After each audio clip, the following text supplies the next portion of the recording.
So, hello everyone, good morning, welcome to another video. I hope you guys are doing absolutely well. এখন বাজে 7:47। এখনকার মতো এটা ছোলা ছাতু আর হলো খেজুর দিয়ে গ্রাইন্ড করে ছাতু শরবত বানানো। আমি যেহেতু অবভিয়াসলি চিনি প্রেফার করি না, এর জন্য খেজুর বা কাজু বাদাম টাদাম দিলে এটার টেস্ট একটু ডিফারেন্ট হয়। সারাদিনে 2-3 বার তো ছাতু খাওয়া হয়েই যায়। তো ঘুম থেকে উঠে ফ্রেশ হয়ে এই জিমের প্রিপারেশন চলছে, খাওয়া দাওয়া, ব্যাগ গোছানো, র্যাপার, শু, শক্স। কিন্তু আজকে কফি নেই, কফি শেষ হয়ে গেছে, কফি নিয়ে আসতে হবে আসার সময়। ঘুমই কাটছে না। আগে সকালের এক্সারসাইজ পার্টটা শেষ করে আসি, তারপরে সারাদিন বসে বাকি গল্প করবো।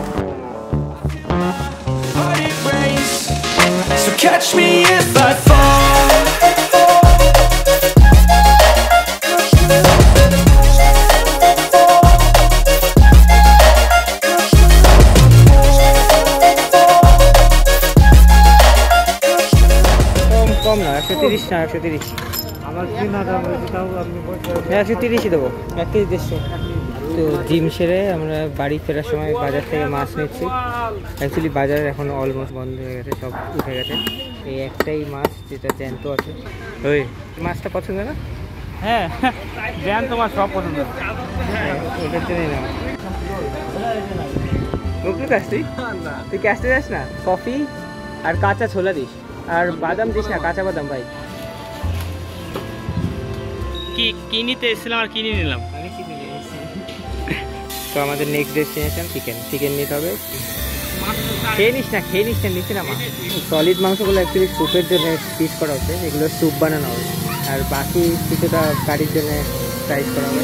তো মুদি দোকানের হলো মেরি বিস্কুট চা খাওয়ার জন্যে, দুধ, এটা চা খাওয়ার জন্য, কারণ আমার আজকাল মাঝে মধ্যে সন্ধ্যার সময় খুব ইচ্ছা হয় দুধ চা খেতে। এমনি নর্মালি বাড়িতে দুধ চা খুব কম হয়, একমাত্র মা বাবা থাকলে মাই দুধ চা বানায়, কিন্তু মা না থাকলে দুধ চা হয় না বাড়িতে, দিদার বানাতে কষ্ট হয়। তো আমি মাঝে মধ্যে বানাই। আর কফি শেষ হয়ে গেছিলো, তো কফি মাঝে মধ্যে গোলমরিচ দরকার হয় ডিম সেদ্ধ বা অন্যান্য জিনিস খাওয়ার জন্য। গোলমরিচের পাউডার অনেক কাজে ইউজ হয়, তার জন্য গোলমরিচের পাউডার। চিকেন রান্না হবে, তার জন্য বাড়িতে খুব কম শুকনো লঙ্কা ইউজ করা হয়, কিন্তু চিকেনে কালার না আসলে সেটা দেখতেও ভালো লাগে না, তো এর জন্য কাশ্মীরি লঙ্কাই সবসময় আমি ইউজ করি। তার সঙ্গে বাদাম ভিজিয়ে খাওয়ার জন্য, বা খিচুড়ি বা অনেক কাজে ইউজ হয়। মেইনলি ভিজিয়ে খাওয়ার জন্য আনা হয়েছে। ছোলাও ভিজিয়ে খাওয়ার জন্য। ডিম হচ্ছে আমাদের পোস্ট ওয়ার্কআউট মিল। আমি হলো গুড্ডুর মিনি ব্লগের জন্য শ্যুট করছি। ও প্রায় রেগুলার মিনি ব্লগ দেয়, কেউ যদি দেখতে চাও তাহলে এই নামে গিয়ে দেখে নিতে পারো। আগে ডেইলি দিত, এখন 1-2 দিন গ্যাপ করে দেয়, কারণ ওর পড়াশোনায় এফেক্ট করে এটা, এর জন্য ও মাঝখানে একটু গ্যাপ নিচ্ছে। ভালো মিনি ব্লগ বানায়। ওয়ার্কআউট শেষ হওয়ার পরে আমার এত খিদে পায়, আমি পুরো পাগল হয়ে যাই খিদের জন্য। শুধুমাত্র আমার মধ্যে তাড়াহুড়ো চলতে থাকে যে আমি কখন বাড়ি যাবো। তো মনে হতে পারে যে আমি লাস্ট কিছুদিন ধরে শুধু এক্সারসাইজ করে যাচ্ছি। আমি অ্যাকচুয়ালি বডি বিল্ডিংয়ে ফোকাস করি না, কারণ এক্সারসাইজের সব থেকে ইম্পর্টেন্ট পার্ট হলো ফুডিং। যদি তুমি মাসেল বিল্ড করতে যাও বা বডি বিল্ডিং করতে যাও বা সেই বাল্কি ফিগার বানাতে যাও, তাহলে তোমার জন্য এক্সারসাইজের থেকেও বেশি ইম্পর্টেন্ট পার্ট হলো ফুডিং। আর আমার জন্য আমার যা রুটিন বা আমার যা শিডিউল, তাতে আমার প্রপার ডায়েট মেনটেন করা সম্ভব না। আমার জন্য শুধুমাত্র ম্যাটার করে ফিট থাকা। লাস্ট যত দিন ধরে আমি এক্সারসাইজ করি, আমার একটাই ফোকাস, সেটা হলো আমার পাওয়ার বা নিজের ফিট থাকা। ফিট থাকলে কি হয়, নিজে একটা আলাদা পাওয়ার ফিল হয়, আলাদা একটা মোটিভেশন আসে। তার জন্য এই জিম কন্টিনিউ করা। তার মধ্যে যদি কখনো বডি হয়ে যায় তাহলে সোনাই সোহাগা। আমার মেইন ফোকাস আমার ফিট থাকা, তো সেটাই আমি মেনটেন করার চেষ্টা করি সবসময়। যাই হোক,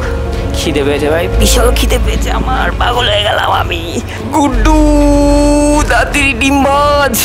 দিদা এখানে মাছ ধুচ্ছে, তুমি ছেড়ে দাও দিদা, আমি ধুয়ে নেবো। হয়ে গেছে ধোয়া? ঠিক আছে, চিকেন ধুতে হবে না, চিকেন আমি ধুয়ে নেবো।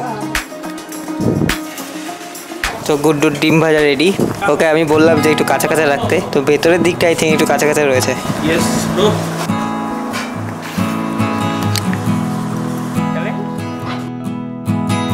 ওয়্যারলেস মাইকটা হওয়ার পর থেকে এটা একটা এক্সট্রা ঝামেলা বেড়ে গেছে, যে আমাকে যতবার ক্যামেরা অন করতে হচ্ছে ততবারই মাইকগুলো আলাদা করে অন করতে হচ্ছে, আর বার দেখতে হচ্ছে যে মাইক অন আছে কিনা। তো আমি খেতে বসছিলাম, তখন আকাশ এসেছিল, ওর সঙ্গে কথা হয়নি। তো আকাশ এখানে টাইম ল্যাপস বসিয়েছে, আমি এখনই মেরে দিতাম। কি চলছে এখানে? সানের প্রিপারেশন চলছে। আমাদের সেলিব্রিটিও স্নান করার জন্য আলাদা করে বড় সড়ো করে প্রিপারেশন নিতে হয়। দুইখানা গামলা, ও হচ্ছে ঠান্ডা জলে স্নান করে না, ওর মিক্স করে স্নান করাতে হয়। আজকে আবার শ্যাম্পু করব, ওর জন্য আজকে শ্যাম্পু করবে। ওর জন্য রয়েছে পৃথিবীর সবচেয়ে বড় গিজার। সূর্যতে জল গরম করা হয়, সানলাইটে জলটা গরম করলে ওটা হেলদি হয় বাচ্চাদের। তুমি কিছু বলবা শোনা মাম্মা? বলো। ও বুঝতে পারেনি এটা ক্যামেরা। কথা বলো একটু। চোখে পড়েনি, একটু কথা বলো।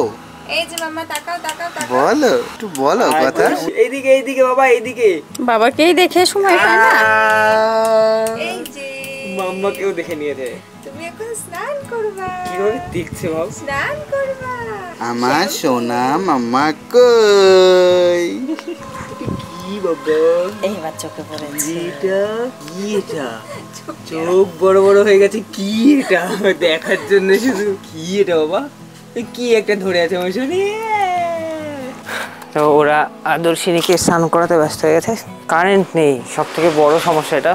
এর জন্যই আমি এদিক ওদিক ঘুরে বেড়াচ্ছি, কারণ কারেন্ট না থাকলে কোনো কাজ নেই। আমি ভাবলাম যে কাজে বসবো। আমি জিম থেকে আসার পর থেকে তাড়াহুড়ো করে সব কিছু করলাম, স্নান করা, খাওয়া দাওয়া সব কিছু করে টোরে ভাবলাম যে কাজে বসবো। কাজ পেন্ডিং হয়ে রয়েছে, যেগুলো কমপ্লিট করতে হবে আমি যত তাড়াতাড়ি সম্ভব। সব থেকে ইম্পর্টেন্ট কথা হলো, তোমার মধ্যে যদি কোনো আইডিয়া এসছে বা কোনো একটা প্ল্যান করছো বা কোনো একটা প্রজেক্ট ভাবছো, আর সেটা যতদিন তুমি এক্সিকিউট না করবে ততদিন নেক্সট কোনো আইডিয়া বা নেক্সট কোনো প্ল্যান তোমার মাথার মধ্যে আসার চান্স খুব কম থাকে। আর সেটা যদি হয় কখনো, তো একটা এখনো কমপ্লিট হয়নি, অর্ধেক হয়ে পড়ে রয়েছে, আরেকটা আবার শুরু হয়েছে। ম্যাক্সিমাম ক্ষেত্রে কি হয় যে নতুন কোনো জিনিস যখন লাইফে অ্যাড হয় বা নতুন কোনো জিনিস যখন তুমি শুরু করো, সেটার জন্য এক্সাইটমেন্ট অনেক বেশি থাকে। তো একটা প্রজেক্ট পুরনো হয়ে যাওয়া বা একটা আইডিয়া পুরনো হয়ে যাওয়া মানে নতুন যে আইডিয়াটা অ্যাড হচ্ছে সেটার উপর ইন্টারেস্ট বেশি শুরু হয়। তো পুরনো প্রজেক্টটা আস্তে আস্তে ইন্টারেস্ট যেতে শুরু করে। আর এইভাবেই প্রজেক্টগুলো বা কোনো আইডিয়া এক্সিকিউট হওয়ার চান্স কমে যায়। দুটোকে কন্টিনিউ করতে গেলে তখন মেস আপ হতে শুরু করে। তো এর জন্য আমি চেষ্টা করি যে আমার যে আইডিয়া বা যে প্ল্যানটা চলছে সেটা যত তাড়াতাড়ি সম্ভব কমপ্লিট করার, যাতে নেক্সট কিছু নিয়ে ভাবতে পারি। তো এটাই আই থিঙ্ক প্রত্যেকটা মানুষের করা উচিত। আমি করছি বলে করা উচিত না, দিস ইজ ফ্যাক্ট। এই গাছ ভর্তি পেয়ারা হয়েছিল। গাছের পেয়ারাগুলো ছোটবেলা থেকে বড় হতে হতে দেখলাম শুধু, কিন্তু শান্তি করে খাওয়াই গেল না। এই বড় হওয়ার আগেই পোকাতে প্রত্যেকটা গাছের পেয়ারাগুলোকে নষ্ট করে দিচ্ছে। এটা আরও বড় হতো, অনেক ছোট। এটা পচার সময় হয়ে গেছে।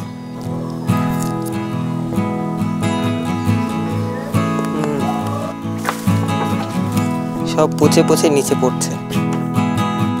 পেয়ারা খাবি? পেয়ারা এটা ভালো খেতে, দেখ ছোটটা। দিদাকে বললাম পেয়ারা খেতে, কিন্তু সে খেতে পায় না। দিদার হলো দাঁত সব পোকা লেগে গেছে, ওর জন্য পেয়ারা চিবোতে কষ্ট হয়। কোনো শক্ত জিনিসই খেতে পারে না। না দাঁত নাই। সামনের দাঁত গুলো খেতে সামনের দাঁত তো খাওয়া যায়। হয় না? আমি জুস করে দিই তাহলে। না না খাবো না। নিচে আয় ক্যাচ। লতি আছে না, লতি খেয়েছি। কচুর লতি খেয়ে ওর গলা চুলকাতে শুরু করেছে, এর জন্য লেবু নিতে এসছে।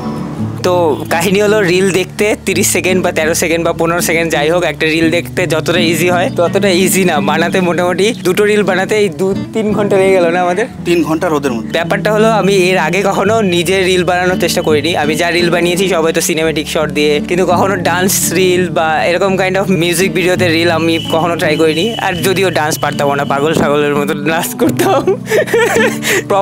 সুপ্ত হয়েছিল ট্যালেন্ট ডান্সের। সেটাই সুপ্ত হয়েছিল। লাস্ট 2 দিন ধরে এই রিল বানানো শুরু করে আমি বুঝতে পারছি যে actually it is not a easy task. Seriously আমি এর জন্য আকাশ আর পাপড়িকে প্রথম থেকে আমি অ্যাপ্রিসিয়েট করতাম যে ওরা এত স্ট্রাগল করতে, মানে প্রত্যেক দিন ব্লগ 2-3টে করে রিল প্রত্যেক দিন বানাতো এসে।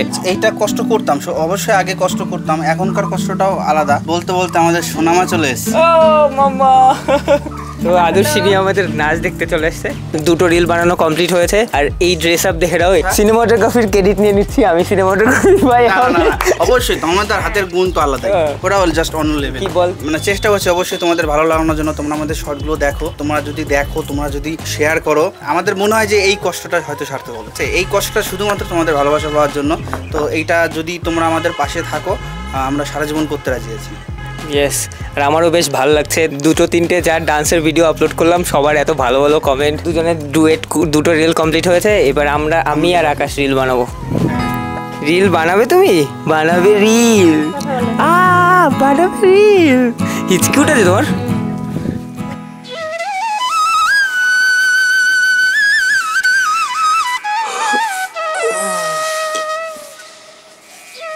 তো গুড মর্নিং। এখন 6:20 বাজে, সকাল 6:20।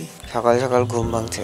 ঘুম ভাঙার পরে প্রথম কাজ ফ্যান বন্ধ করে দেওয়া, কারণ ফ্যান চলা মানে আরও বেশি অলসতা বাড়ে। আর আরেকটা কাজ হলো এই জানলা। তো দিদা শুধু বলে সকালবেলা রোদ আসে তারপরে জানলা খুলে রাখিস। এই জানলা খুলে রাখার রিজনই এটা, সকাল হলে যে আলোটা আসবে যাতে আমার ঘুমাতে অসুবিধা হয়, আমি সকালে উঠতে পারি। এই একটা, এটাও কদিন ধরে পর্দা দিচ্ছি না এর জন্যে। আর এই জানলাটাও আটকাচ্ছি না। প্রত্যেক দিন আমার ইচ্ছা হয় যে আমি সকালে উঠি, আরও ভোরবেলা উঠি, কিন্তু বুঝতেই পারি না কীভাবে দেরি হয়ে যায়। এর জন্য আমি মাঝে মধ্যে এটা করি। এবার দেখা গেলো কোনো দিন রাতেবেলা শুতে অনেক দেরি হয়ে যায়। তো অবভিয়াসলি এবার যদি আমি 4টার সময় ঘুমাই রাত, তাহলে তো আর 6টার সময় ওঠা উচিত হবে না, কারণ ঘুমটাও দরকার। তখন আমি এই জানলাগুলো পর্দা দিয়ে আটকে দিই, যাতে সকালবেলা ডিস্টার্ব ফিল না হয়। কালকে উপরে রিল শ্যুট করার পর নিচে এসে আমি আর আকাশ বসে বসে রিল এডিট করেছি অনেকক্ষণ বসে, মানে অনেক সময় লেগে গেছে। তারপরে প্রচুর মাথা ব্যথা হচ্ছিল, মাথা ব্যথা আবার শুরু হয়েছিল। অ্যাকচুয়ালি আমার মাইগ্রেনের প্রবলেম আছে। নাও আম ফাইন। যাই হোক, উঠে ফ্রেশ ট্রেশ হয়ে কিছু খাওয়ার ব্যবস্থা করি, তারপরে জিমে যেতে হবে। তাহলে বাকি কাজ You can see the writing on the